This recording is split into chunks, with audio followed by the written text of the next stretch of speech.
So, hi everyone, myself Aman and I welcome you all. So last class में हमने अभी तक discuss किया था विद कॉलम रीनेम्ड के बारे में. तो विद कॉलम था, विद कॉलम रीनेम्ड था.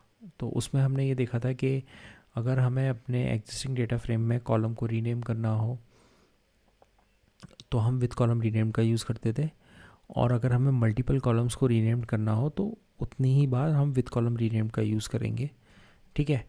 और हमें कॉलम रीनेम हो जाएगा. ठीक है. लेकिन अब मान लीजिए आपके पास डेटा फ्रेम है और डेटा फ्रेम में 10 कॉलम्स हैं. ठीक है. एक कोई सैम्पल कोई डमी डेटा फ्रेम है, जस्ट इमेजिन, और उसमें 10 कॉलम्स हैं. और आपसे ये बोला जा रहा है कि उन 10 कॉलम्स को वन गो में आपको रीनेम करना है. ठीक है. तो एक तरीका तो ये है कि आप 10 बार 10 टाइम्स आप क्या करोगे, 10 टाइम्स आप लगाओगे विथ कॉलम रीनेम्ड. यही मेथड अभी हमने पढ़ा है. ठीक है. ये वैसे फर्स्ट टाइम लगाया, फिर ऐसे second time, third time, fourth time. तो अब इसमें प्रॉब्लम क्या होती है ना कि कभी कभार तो ये अब थोड़ा सा कम्बरसम और रिपीटेड टास्क है और आपकी क्वेरी बहुत लेंदी हो जाएगी. ठीक है. तो उस चीज़ को सॉल्व करने के लिए पाईस्पार्क ने क्या किया, they have come up with one more function. उस फंक्शन का नाम है 2df. ठीक है. तो 2df बेसिकली क्या करता है कि अगर आपके डेटा फ्रेम के एग्जिस्टिंग कॉलम को आपको रीनेम करना है वन शॉट में, वन गो में, rather than applying this with column renamed function again and again. क्योंकि विथ कॉलम रीनेम्ड एक समय में एक कॉलम पे लगेगा. तो 10 आपके 10 कॉलम है तो 10 बार आपको लगाना पड़ेगा. तो उस कंप्यूटेशन को रिड्यूस करने के लिए, कॉम्प्लेक्सिटी को रिड्यूस करने के लिए आप क्या कर सकते हो, आप 2df का यूज़ कर सकते हो. तो 2df में क्या होता है, 2df में आप इसमें डायरेक्टली सिर्फ द 10 आर्ग्यूमेंट पास कर दो. जैसे कि अगर मैं एक शॉर्ट एग्जांपल लेता हूँ, मेरा एक डेटा फ्रेम है सपोज. ठीक है. इस डेटा फ्रेम में कॉलम नेम दिया है ABC और मेरे को इनको नेमिंग करना है DEF. ठीक है. तो बेसिकली ये क्या है, ये ओल्ड है और ये मेरा न्यू है. ठीक है. तो अब मैं इसको कैसे करूँगा, तो कुछ नहीं करना है मेरे को. DF डेटा फ्रेम का नाम डॉट 2df. ठीक है. 2df इसमें मैंने नाम दिया DE और ये मेरा F. ठीक है. अब ये क्या कर रहा है बेसिकली, ये आपके जो हमारा डेटा फ्रेम था एग्जिस्टिंग, उसके न्यू कॉलम नेम को अपडेट कर देगा. ठीक है. अगर आप विद कॉलम चाहते तो आपको क्या करना पड़ता, पहले आप इधर विद कॉलम लगाते. तो पहले आप क्या लिखते, पहले आप A लिखते, फिर आप कॉमा करते D. ठीक है. फिर आप डॉट, फिर विद कॉलम करते. ऐसे बहुत ये लेंथी हो जाता. तो इस चीज़ को सॉल्व किया सिर्फ एक लाइन में, वो है 2df. लेकिन अब बहुत इंपॉर्टेंट पार्ट है जो मैं डिस्कस कर रहा हूँ कि 2df अप्लाई करने की कुछ लिमिटेशंस हैं. ठीक है. अच्छा, ये जब 2df अप्लाई हो रहा है ना, क्योंकि हम कॉलम को रीनेम कर रहे हैं इधर, तो इधर भी हमारा जो डेटा फ्रेम क्रिएट होगा ना, ये नया न्यू ही क्रिएट होगा, जैसा कि विद कॉलम रीनेम में हो रहा था. क्योंकि डेटा फ्रेम क्या होते हैं, data frames are immutable collections. तो अल्टीमेटली वो मॉडिफाई नहीं कर रहे हैं हम उसको. Internally Spark is going to create whole new data frame. ठीक. तो same goes with 2df. 2df भी मेरा क्या करेगा, whole new data frame create करेगा.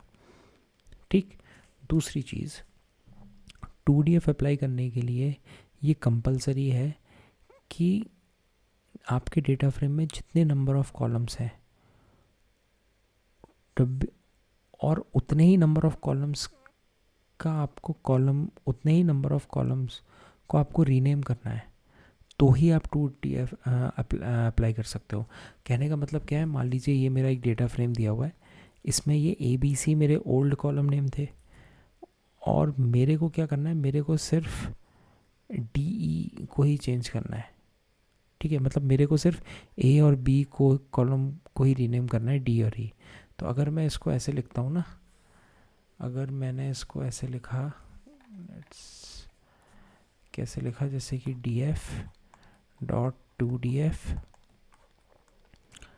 D और E. ठीक है. ये लिखा. तो ये पूरी तरह से गलत है, ये एरर थ्रो कर देगा। आपके नंबर ऑफ़ कॉलम्स मैच करने चाहिए, ठीक है। यानी कि अगर आपके 10 कॉलम्स हैं और 10 के 10 को चेंज करे अगर आपको करना है तो ही आप 2DF यूज़ कर सकते हो। 5 कॉलम्स है, 5 के 5 को चेंज करना है तो ही 2DF। ऐसा नहीं है कि अगर 5 कॉलम्स है और आपको 4 में चेंज करना है तो 2DF काम नहीं करेगा, फिर तो आपको ये विद कॉलम रीनेम से ही जाना पड़ेगा, ठीक है। तो एक बार देख लेते हैं।